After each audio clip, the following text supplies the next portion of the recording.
অপদার্থ রাজ্য পুলিশ আর অপদার্থ সিবিআই দুজনে মিলে শাস্তি হতে দিল না। শাস্তি হলো না আপনি বলছেন? যিনি শাস্তি দিয়েছেন সঞ্জয় রায়কে, যে বিচারপতি, তিনিও কি সন্তুষ্ট হয়েছেন?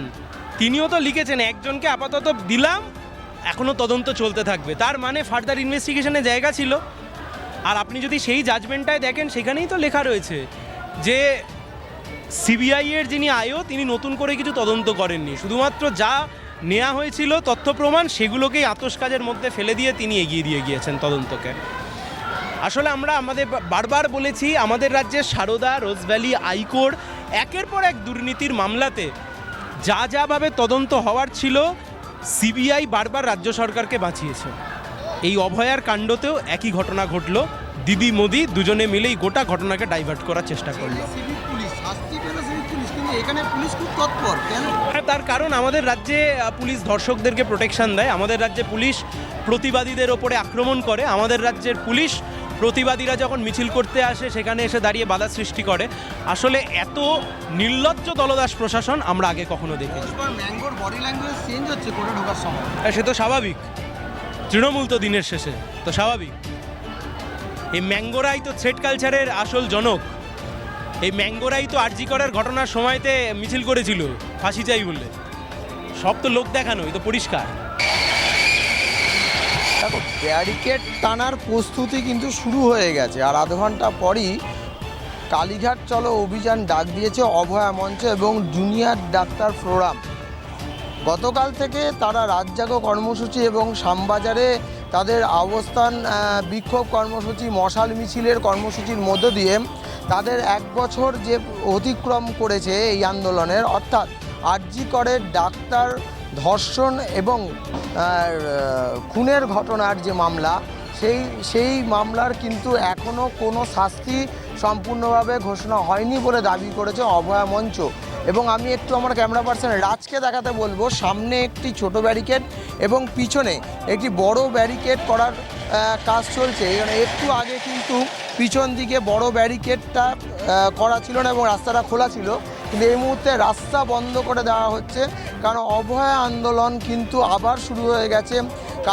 গতকাল 8 তারিখ, গতকাল রাত জাগো আন্দোলন চলেছে শ্যামবাজারে, এবং আজকে সকাল থেকে নবান্ন অভিযানে ধুমধুমাকার হচ্ছে। এবং তারপরই অভয়া মঞ্চ এবং জুনিয়র ডাক্তার ফোরামের ডাকে আজকে কালীঘাট চলো, অর্থাৎ মুখ্যমন্ত্রীর বাড়ি যাওয়ার হুমকির আন্দোলনের ডাক দিয়েছে এখানে আন্দোলনকারীরা। অভয়া মঞ্চ এবং জুনিয়র ডাক্তার ফোরামের পক্ষ থেকে এই মুহূর্তে হাজরা মোড়ে পুলিশি প্রস্তুতি তুঙ্গে। আমরা ক্যামেরা পার্সন রাজ বর্মন সেই ফুটেজ তুলে ধরছে যে এই মুহূর্তে দাঁড়িয়ে হাজরা মোড়ে সব ডবল ব্যারিকেড করা হয়েছে, অর্থাৎ 2টো লাইন করা হয়েছে ব্যারিকেডের। একটি ব্যারিকেড দেওয়া ছোট লাইন, একটা লোহার ব্যারিকেড দেওয়া বড় লাইন। এই 2টো ব্যারিকেড বেঁধে মিছিল আটকানোর চেষ্টার জন্যই এই ব্যারিকেড বাড়ছে প্রশাসনের তরফ থেকে।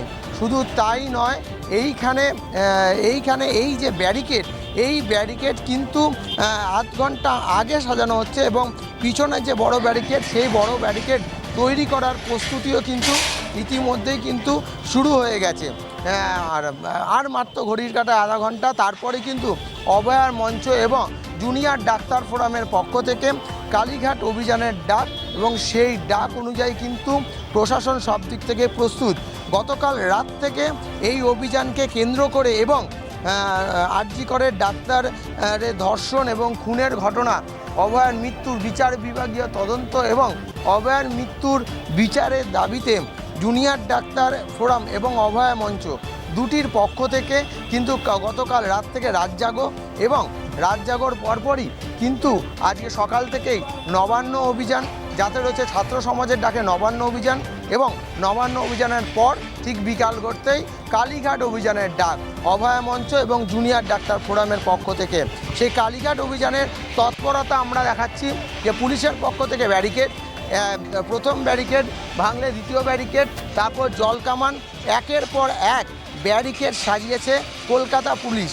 কিন্তু এই যে ব্যারিকেড সাজানো এবং এই যে ব্যারিকেডের যে স্তরগুলো করা হয়েছে, তা কিন্তু আমরা এই মুহূর্তে যে নবান্ন অভিযান চলছে, যেখানে পার্ক স্ট্রিটে লাঠিচার্জ করা হচ্ছে, সেই নবান্ন অভিযানেও কিন্তু এরকম ব্যারিকেড সাজানো হয়েছে, যেখানে অভয়ার মা বর্তমানে আক্রান্ত হয়েছে সেইখানের চিত্র যেমন আমরা তুলে ধরেছি, তেমন তার সাথে সাথে রয়েছে কালীঘাট অভিযানের জন্য এই ব্যারিকেড, এবং এই ব্যারিকেড টপকে কতটা আন্দোলনকারীরা ঢোকার চেষ্টা করবে মুখ্যমন্ত্রী মমতা ব্যানার্জির বাড়ির উদ্দেশ্যে, আর কতটা সফলতা পাবে পুলিশ সেই দিকেই ছাড়ছে নজর।